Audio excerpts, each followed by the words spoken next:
रुचिका जी।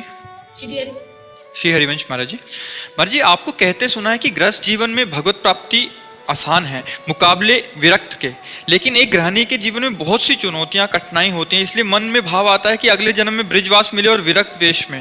महाराज जी, ऐसा आवश्यक है?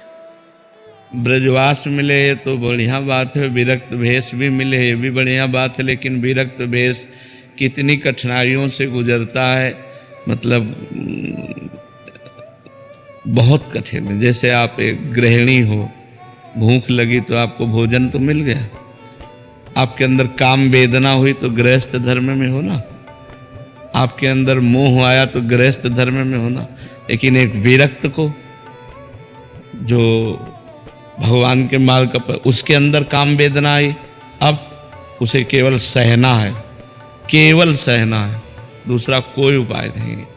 अंदर ही अंदर वो सह रहा है, व्याकुल हो रहा है, अंदर व्यथा पैदा हो रही है। सोचो, मतलब थोड़ी देर अलग होकर के सोचो, गृहस्थ से अपने को अलग मान के देखो। अब आपको रहना कहाँ है, अब आपको खाना कहाँ है, अब आपके अंदर जो वासनाएं हैं, आपका जो मनोरंजन आप खिलवाड़ समझते, माँ के प्रेम को तोड़ना, पिता के प्रेम को तोड़ना, भाई भाभी परिवार के प्रेम को तोड़ना, सबके प्रेम को तोड़कर भगा।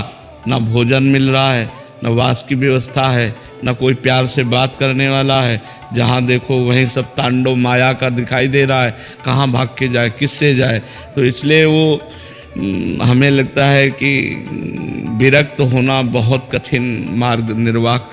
साल 2 साल हो, पूरे जीवन है, साल 2 साल का नियम हो कि आपको ब्रह्मचर्य से रहना है, आपको वैसे रहना, चल जाएगा। पूरे जीवन नियम से रहना, मान लो 40 साल 50 साल संयम से रहा और थोड़ा सा गलती हो गई तो कोई मानेगा क्या उसको? गलत ही तो मानेगा उसको कि गलत है, ये गलत ही माने। ये नहीं मानेगा कि 50 साल से लड़ रहा है, आज कहीं फेल हो गया तो चलो क्षमा करो, आगे बढ़ो। तो विरक्त भेष तो बहुत कठिन भेष है, मतलब अगर सही ढंग से चले। अब इधर उधर खान पान वो बात अलग है, लेकिन सही ढंग से चलने में तो हमें लगता है गृहस्थी में एक जैसे किले के अंदर रहकर लड़ाई लड़ना और एक मैदान में युद्ध करना। तो मैदान में युद्ध है, खुले चौड़े पर मैदान में युद्ध है संत का, और गृहस्थी में किले के अंदर की लड़ाई है। काम क्रोध लोभ मोह मद मत्सर, ये 6 शत्रु आक्रमण करते हैं, तो सारी व्यवस्था गृहस्थी में होती है।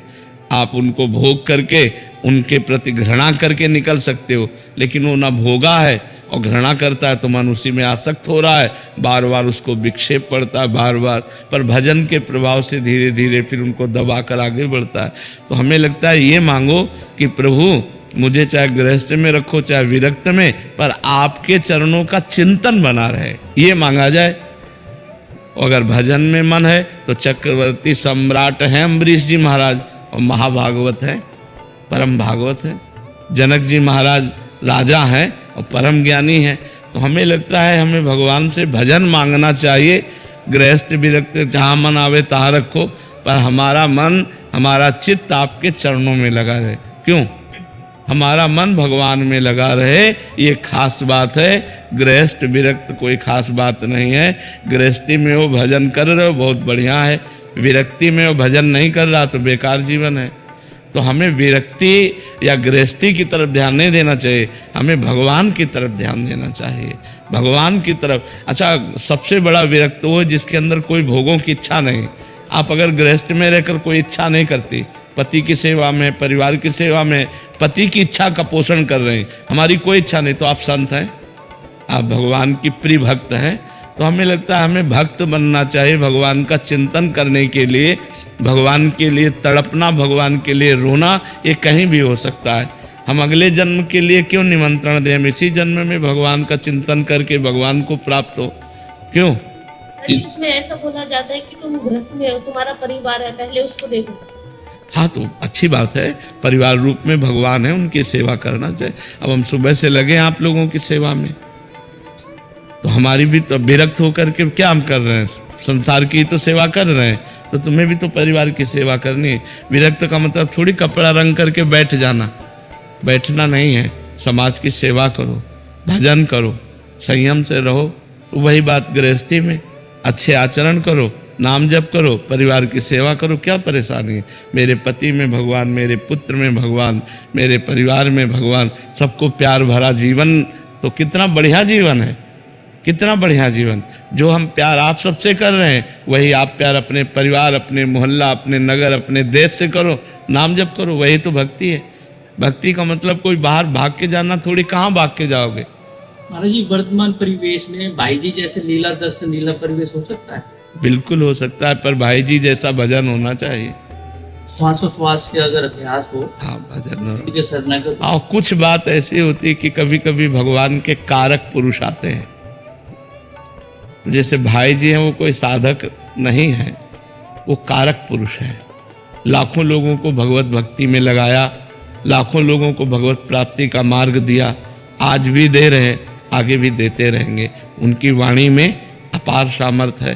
तो कुछ कभी कभी अवतारी पुरुष होते हैं जो भगवान के विशेष अंश से प्रकट होते हैं, विशेष भगवान उनमें पावर देते हैं। तो भाई जी को ऐसा पावर मिला हुआ था राधा माधव की भक्ति का प्रकाश करने के लिए कि लाखों लोग भगवत प्राप्त हो गए भाई जी की वाणी से। इनको प्रेरणा स्रोत मान के, गृहस्थ पे रह के, राधा बाबा जैसा मान के अगर अभ्यास करें महाराज जी, बिल्कुल बिल्कुल, तो जरूर हम उनकी हाँ, जरूर हम उनकी कृपा से, उनके द्वारा बताए मार्ग पर चलकर जहाँ वो जिस लक्ष्य में राधा माधव के चरणों में है, वहीं हम पहुंच जाएंगे।